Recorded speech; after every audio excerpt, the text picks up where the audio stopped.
కాంట్రాక్టర్ల పెండింగ్ బిల్లుల చెల్లింపు కొరకు జూన్ 18న హైదరాబాదులో జరిగే మహాసభకు పెద్ద ఎత్తున కాంట్రాక్టర్లు తరలివచ్చి విజయవంతం చేయాలని బిల్డర్స్ అసోసియేషన్ ఆఫ్ ఇండియా రాష్ట్ర అధ్యక్షుడు రవీందర్ రెడ్డి అన్నారు. సంగారెడ్డిలో ఏర్పాటు చేసిన సన్నాహక సమావేశంకు రాష్ట్ర నాయకులు హాజరై మీడియా సమావేశం నిర్వహించారు. ఈ సందర్భంగా వారు మాట్లాడుతూ కాంట్రాక్టర్లు ప్రభుత్వాలకు వ్యతిరేకం కాదని, అప్పులు తెచ్చి పనులు చేశామని ఆవేదన వ్యక్తం చేశారు. కాంట్రాక్టర్లు ఐక్యతతో ఉండి పోరాడి బిల్లులు చెల్లింపులు చేసుకుందామని ఆయన పిలుపునిచ్చారు. రాష్ట్రంలోని కాంట్రాక్టర్లు అందరూ చలో హైదరాబాద్ కార్యక్రమానికి హాజరై విజయవంతం చేయాలని కోరారు.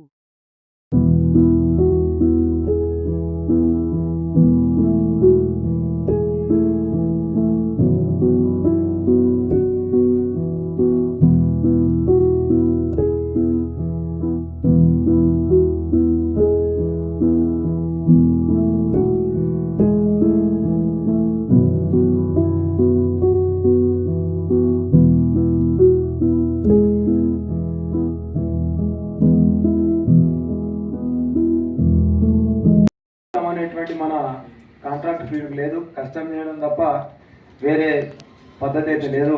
మరి అందరికీ మరొకసారి నమస్కరిస్తూ జిల్లా స్థాయి, రాష్ట్ర స్థాయి మరి ఈరోజు కాంట్రాక్టర్ల గురించి ఒక వేదిక పైకి రావడం అనేది, దీన్ని ఏర్పాటు చేసినటువంటి పెద్దలందరికీ కూడా హృదయపూర్వక ధన్యవాదాలు. ఈరోజు ప్రభుత్వ అన్నగా రావాలి రాముల సర్వీసాల నుంచి కూడా ప్రతి నిధులతోటి ప్రభుత్వం ప్రతిపాదించిన నిధులతోటి అగ్రిమెంట్ చేసుకొని పనిచేస్తుంటే 3 సంవత్సరాలకు 4 సంవత్సరాలకు కూడా పేమెంట్ రాని పరిస్థితులు ఉన్నాయి. మరి ముఖ్యంగా ప్రధానంగా చెప్పాలంటే ప్రభుత్వమే ప్రతిపాదించింది, ప్రభుత్వమే టెండర్ పెట్టింది, అగ్రిమెంట్ చేసుకున్నది. మరి మనం చేసినటువంటి పనులు పెండింగ్లో ఉన్నటువంటి బిల్లులు రాకపోతే మనం ఏదో మళ్ళీ ఇంకొక పని వస్తుందని అగ్రిమెంట్ చేసుకుంటే ఆ అగ్రిమెంట్ పైన మనకు నిషేధించి నోటీసులు ఇవ్వడము, కరాఖండిగా ఫోర్ఫిట్ చేయడము, వారిని మరి బ్లాక్ లిస్ట్లో పెడతామనేటువంటి ఒక దుర్మార్గమైనటువంటి చర్య తీసుకుంటుంది. ప్రభుత్వంది పొరపాట, అధికారుల పొరపాట, కానీ అనుభవించేది మటుకు తట్టుకునేది కాంట్రాక్టర్ అవుతున్నాడు. మరి ప్రభుత్వం పెండింగ్లో ఉన్నటువంటి బిల్లులు చెల్లించకుండా ఏదో ఇంకో వేరే సోర్స్ లేనటువంటి కాంట్రాక్టర్లు పని తీసుకుంటే ఆ పని ప్రారంభం చేయకపోతే నోటీస్ మీద నోటీస్ ఇస్తుంది ప్రభుత్వం. అంటే ఈ విషయాలు చెప్పాలన్నా చెప్పే విషయం ఏదో ఉండొచ్చు, బట్ వీఆర్ ఫేసింగ్ ప్రజెంట్లీ అలాంటి సమస్యలు ఉన్నాయి కాబట్టి దాన్ని కూడా పరిగణలోకి తీసుకోవాలి. సమస్యలు చెప్పండి, ఏం ప్రాబ్లం లేదు, 100% చెప్పండి. విషయం ఏంటంటే ఒక వేదిక మీదకి వచ్చాము కులపోలందరం కాబట్టి చెప్పాలి సమస్యలు అనేది వేదిక. అందుకే అట్లా ఒక తెలంగాణ ప్రభుత్వంలో మనం తెచ్చుకున్నాం, మన వాళ్ళే తెలంగాణలో కూడా పనిచేయాలి. మరి అన్ని రకాల వారికి తెలంగాణ ఉద్యోగాలు ఇస్తున్నది, ప్రమోషన్లు ఇస్తున్నది, అనేక రకాలుగా రాయితీలు ఇచ్చి ప్రజలను ఆదుకుంటున్నారు. కాంట్రాక్టర్లు అందరూ కూడా తెలంగాణ వాళ్ళే ఉండాలి కదా. మరి హైజాక్ అయిపోతుంది, ఎప్పటి నుంచో ఉంది, and more active aggressive role అనేది లాస్ట్ 15 డేస్లో మనం చూస్తున్నాం. చాలా welcome sir, thank you everyone, పెద్దవాళ్ళందరికీ ఇంక్లూడింగ్ ఈసారి. సార్ ఇప్పుడు బేసిక్గా ఈ టెండర్ వేస్తాము, మీ అందరికి క్వశ్చన్ ఎట్లా ఉంటుంది అంటే పేమెంట్ ఇవ్వండి వీళ్ళు ఎందుకు చేస్తుంది, 1 నెల ఇవ్వకపోయా, 2వ నెల ఇవ్వకపోయా, 3వ నెల ఇవ్వకపోయా ఆపచ్చు కదా అని. మేము ఒక్కొక్కళ్ళము టీఆర్ఎస్ ప్రభుత్వంలో చిన్న batch mix hot mix plant, drum mix plant అంటే 40 లక్షలు 50 లక్షలు పెట్టుకొని క్రషర్ పెట్టుకొని నడిపిస్తుంది.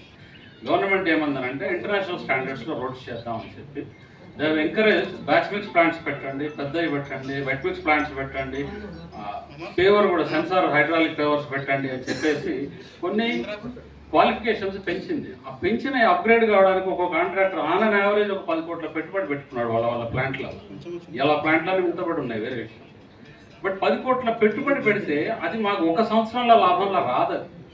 మేము ఒక ₹1 కోటి పని చేస్తే అంటే యావరేజ్గా చెప్తున్నాం 2-3%. మాది టర్న్ ఓవర్కి ఏమంటాం, నిజంగా మీరు అనుకున్నట్టు 10%, 20% ఎవరికి మిగులుతాయంటే ఎవరైనా నాకు నేను సీఎం గారికో ఎవరైనా లేకపోతే ఇంకెవరైనా బాగా ఇన్ఫ్లుయెన్షియల్ పర్సన్కో బామ్మర్దినో అల్లుండా అయితేనేమో నాకు ఏమైనా మిగిలే అవకాశం, ఇట్లాంటి మంచి పని మీరు తీసుకోండి అని నాకు ఎవరైనా ఇస్తారేమో. కానీ మేమంతా కాంపిటీషన్ బేస్డ్, అండర్స్టాండింగ్ బేస్డ్, ఎవరి ప్లాంట్ దగ్గర వాళ్ళు బాధ్యతగా, అంటే ఒక్కొక్క రోజు అయితే సీఎం గారు వస్తుందంటే రాత్రికి రాత్రి పనిచేసిన కాంట్రాక్టులు ఉన్నారు, అగ్రిమెంట్ ఉండదు, ఎస్టిమేట్ ఉండదు, ఏముండదు, రాత్రికి వేయండి అని అంటే ఆ జిల్లా ఆఫీసర్ల పరువు కాపాడడానికి ఈ R&B వ్యవస్థ. అంటే నేను R&B, అఫ్కోర్స్ ఇరిగేషన్ వాళ్ళు ఇరిగేషన్ ఉంటారు, వేరే బిల్డింగ్స్ వాళ్ళు బిల్డింగ్స్ ఉంటారు.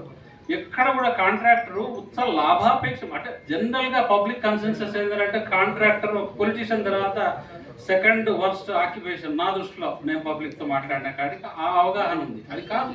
నేను మాస్టర్స్ చేసిన సాఫ్ట్వేర్లో అమెరికా పోయినా 7 ఏళ్ళు అక్కడ ఉన్నా, ఆస్ట్రేలియాలో ఉన్నా పర్మనెంట్ రెసిడెంట్, అక్కడ 2 ఏళ్ళు ఉన్నా, ఇక్కడికి వచ్చా.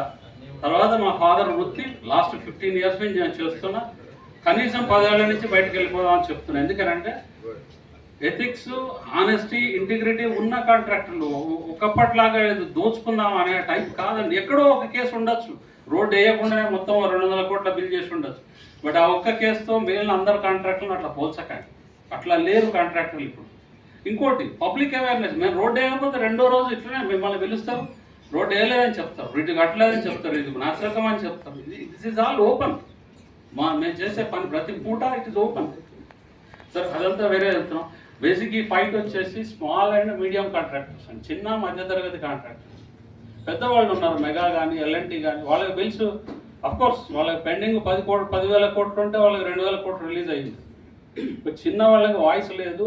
మేము పెద్దవాళ్ళని అపాయింట్మెంట్ అడిగితే కనీసం తలుపు దగ్గర కూడా రానియరు. సెక్రటేరియట్కి వెళ్ళాలంటే మాకు పెద్ద రికమెండేషన్. నేను ఎవరిని అడగాలి? మా అగ్రిమెంట్ సంతకం పెట్టిన ఈ గారినో ఎస్సీ గారినో పోయి అడగలుగుతాం. ఎస్సీ గారు ఏమంటారు? సిఈ గారికి తెలుసు. సిఈ అంటే చీఫ్ ఇంజనీర్. సిఈ గారు ఏమంటారు? హైదరాబాద్లో ఉండే సిఈ గారు. ఈఎన్సీ గారు ఏమంటారు? మీకు తెలుసు కదండి మా పరిస్థితి, మేము అడిగితే అక్కడ ఆన్సర్ లేదు. ఓకే సార్, మంత్రి గారిని అడుగుతాం. మంత్రి గారు కూడా హెల్ప్లెస్ పరిస్థితిలో ఉన్నారు. చిన్న మోరీలు తీసే కాంట్రాక్టర్ నుంచి 1000 కోట్ల టర్నోవర్ చేసే కాంట్రాక్టర్ వరకు కూడా ఈ బిల్డర్స్ అసోసియేషన్ అనేది మనందరిది. మీకు ఇందులో ఎవరైనా మెంబర్షిప్ లేకుంటే కూడా ఈ 18వ తారీఖు తర్వాత కూడా మన main head office builder association మన ఆఫీస్ అక్కడ హైటెక్ సిటీ న్యాక్ క్యాంపస్లో మన ఆఫీస్ ఉంటుంది. అక్కడ ఫామ్స్ ఉంటాయి, అవి మీరు మెంబర్షిప్ తీసుకొని మీరందరూ కూడా మెంబర్ అయితే ఈ మెదక్ ఒకప్పటి ఉమ్మడి జిల్లా మెదక్ ఇప్పుడు విడిగా రకరకాలుగా విడిపోయింది.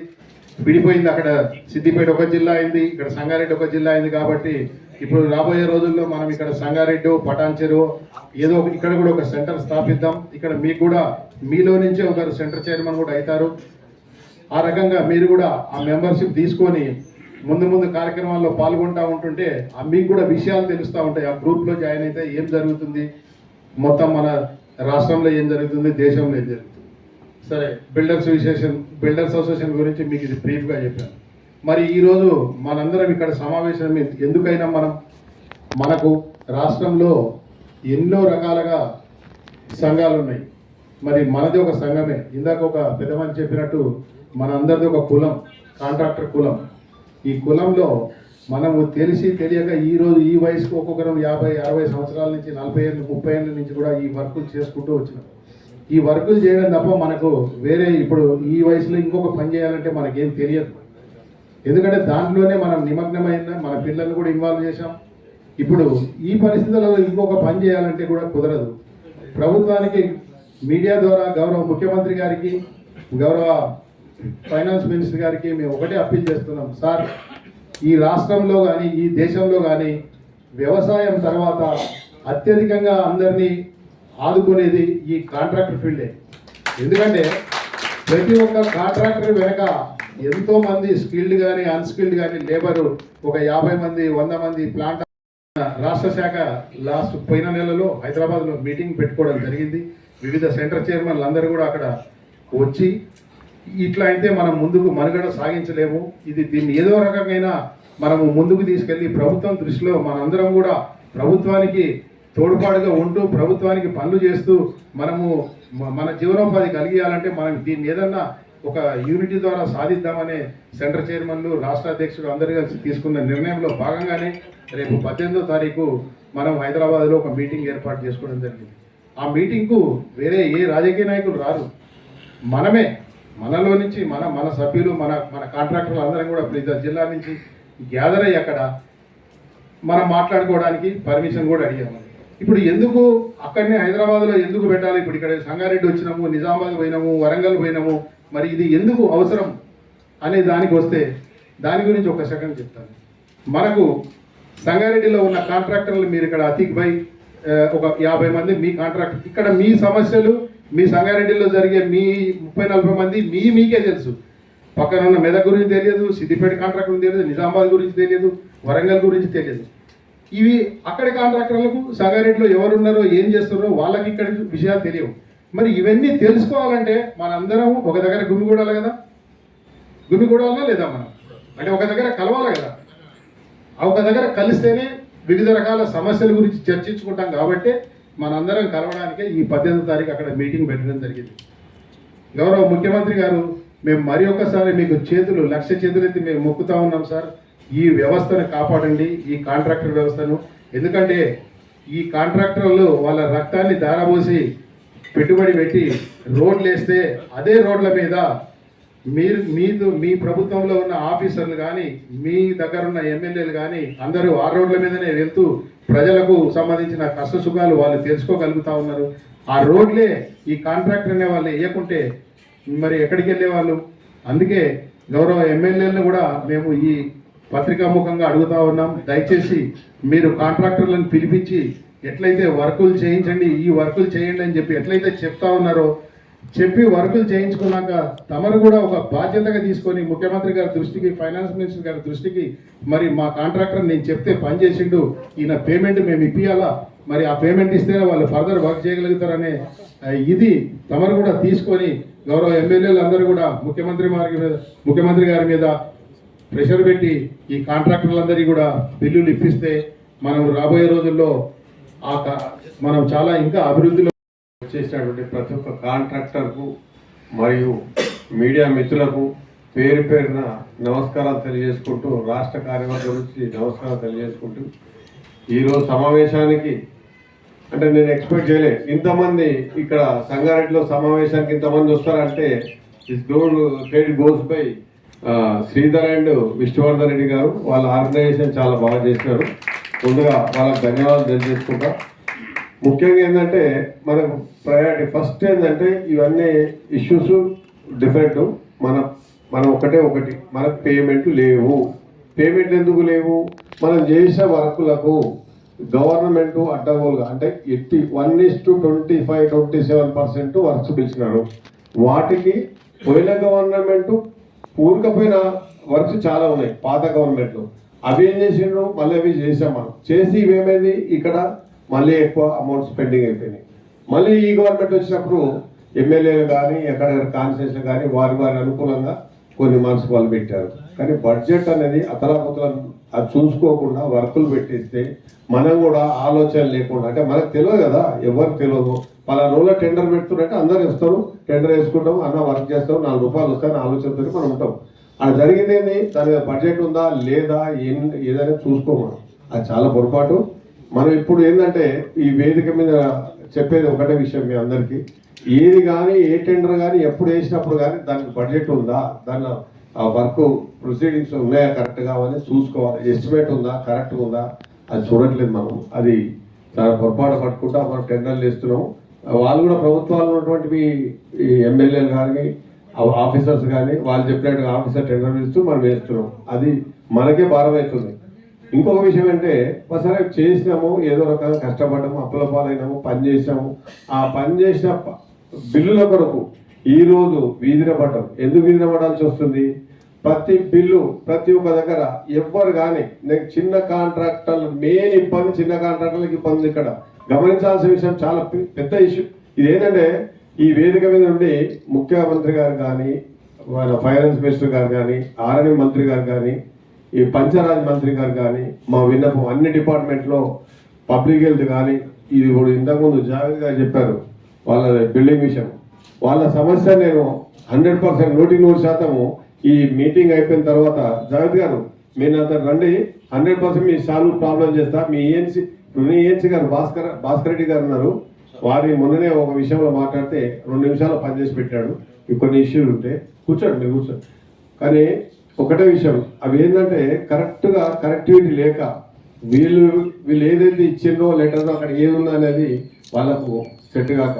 ఇంకోటి ఉన్న ప్రభుత్వాలలో మనకు గవర్నమెంట్కి ఎప్పుడు కూడా వ్యతిరేకం కాదు, ఏ గవర్నమెంట్ కూడా మన కాంట్రాక్టర్లు వ్యతిరేకం కాదు. ఒకటే విషయం ఒకటి ఏంటంటే మన పద్ధతి బిల్లులు రావట్లేదు. బిల్లుల కొరకు ఈ సభ పెట్టినాము. ఈ సభ కొరకు మీరు పెద్ద సంఖ్యలో ప్రతి ఒక్కరు ఉమ్మడి మెదక్ జిల్లా వాస్తవ్యులు అందరు కలిసి చాలా సంఖ్యలో మనం 18 నాడు చలో హైదరాబాద్, చలో హైదరాబాద్, చలో హైదరాబాద్, చలో హైదరాబాద్ మీరందరూ కలిసి అక్కడ సమావేశమైతే మీకు అక్కడ ఏం జరుగుతుంది, ఎవరేం మాట్లాడతారు, ఎవరికి ఎంత ప్రాబ్లమ్స్ ఉన్నాయి మీ అందరికి మనందరికి అర్థమైతే దాన్ని బట్టి మనం ఒక నిర్ణయం తీసుకుంటాం. వేదిక మీదకి వెళ్ళి ఎవరికి భయపడాల్సిన అవసరం లేదు. మనం పని చేసాము, పనికి తగ్గట్టుగా పైసలు రావాలి, ఖచ్చితంగా రావాలి. మన అప్పులు తీసుకున్నాం మనం వదులుతున్నాం చెప్పండి. ఇంటికాడ నుంచి వసూలు చేస్తున్నాడు, ఇజ్జత్ తీస్తున్నాడు, బ్యాంకులకు అవుతున్నది, బ్యాంకుల ఇబ్బంది అవుతున్నది. ఇవన్నీ పోవాలంటే మనము కూడా ఐక్యత ఉండాలి. ఆ ఐక్యత ఎట్లా వస్తుంది? మనం అందరం ఒక వేదిక మీద ఈ రోజు ఇక్కడికి వచ్చి చూస్తుంటే ఇంతమంది వచ్చినందుకు చాలా సంతోషం అనిపిస్తుంది. కానీ ఇంతమంది ఉన్నారా లేదా అనిపించాం. ఇప్పుడు మేము 2 సెంటర్లు ఓపెన్ చేస్తానండి ఇక్కడ. 2 సెంటర్లు నేను ఖచ్చితంగా 2 సార్లు మీ దగ్గరకు వచ్చి మన శ్రీధర్ రెడ్డి గారు విశ్వవర్ధన్ ఆధ్వర్యంలో 2 సెంటర్లు ఓపెన్ చేసి దీన్ని ఖచ్చితంగా ప్రతి ఒక్కరు ఆ సెంటర్కి 2 చైర్మన్లు అవుతారు. వారికి కూడా ఇక్కడ ఉన్న సమస్యలు పరిష్కారం దిశగా పోతుంది. కాబట్టి మీరు 18 నాడు సమావేశానికి ఖచ్చితంగా ఎవరు ఎన్ని అడ్డంకాలు వచ్చినా కార్లు తీసుకొని రండి. మీకు పార్కింగ్లు ఉన్నాయి. భోజనం ఏర్పాటు కూడా చేసాం. అక్కడ 12:30 అక్కడికి వచ్చి